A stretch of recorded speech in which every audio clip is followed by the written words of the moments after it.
This is a C++ project for EE304, final project. I did my C++ program based upon a calculator, a computer, known as the E6B. The E6B is a common device used by pilots. It does a number of functions. It converts. It'll figure out crosswinds, headwinds for you, determine speeds, times, distances, etc. Quite a few functions on it, and I wanted to program a few of those functions in a way that they could be used easily by anyone.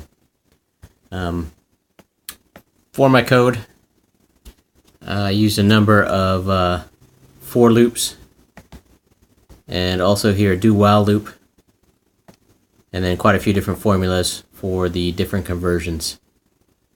I'll go ahead and open up the program.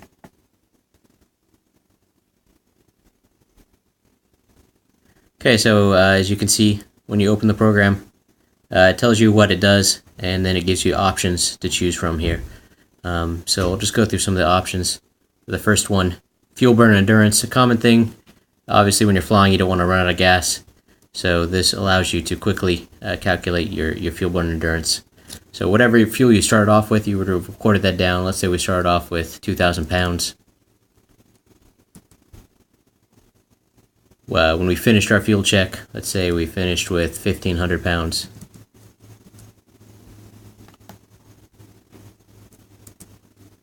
And the fuel check went for, let's say, 23 minutes.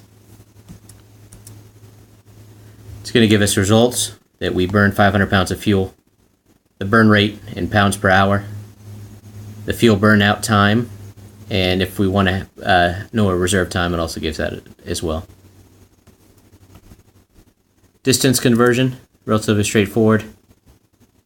This one had another nested for loop in it. We're going to enter if we want to determine kilometers, statute miles, or not, or if we have, kilometers, statute miles, or nautical miles. So I'm selecting nautical miles. Let's say I want to figure out how much 46 nautical miles is in statute and kilometers. So I get my result, 85 kilometers, approximately 53 statute miles. The program keeps repeating each time, by the way. When you're done with one function, it'll ask you which function you want next, unless you were to hit 7, which we'll do at the end here. Okay, temperature conversion. Enter your temperature in degrees, and here, let's say we want 30. We've got 30 degrees Celsius. It's going to return both Fahrenheit and Celsius. If we start off with Celsius, obviously the critical number here is going to be the Fahrenheit. The other one can be disregarded.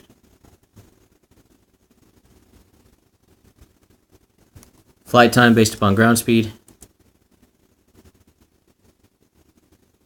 Okay, we have to use consistent numbers throughout this. We can't put in a speed of kilometers per hour and then enter the distance we have to travel in miles.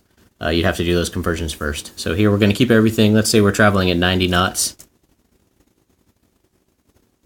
And distance we have to go 220 knots.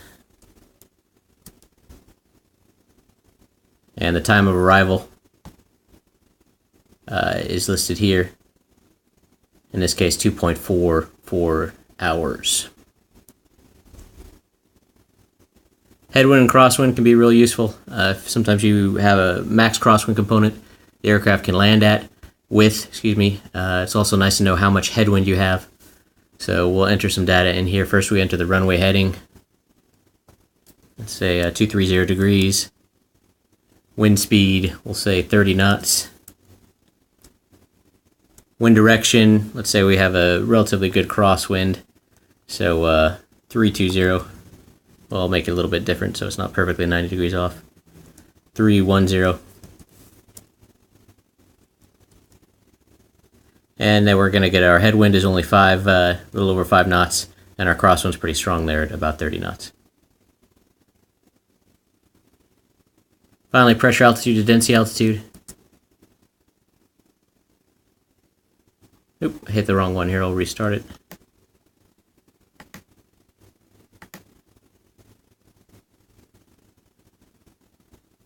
pressure altitude to density altitude. Okay, so we're just going to enter our pressure altitude in feet. This is a density altitude is pressure altitude adjusted for temperature, and it affects aircraft performance significantly. So let's say we're at 9,000 feet. And into temperature in degrees Fahrenheit, we'll say we're 64 degrees. The hotter it is, the higher the density altitude is going to be. Okay, so then we get density altitude 11,494.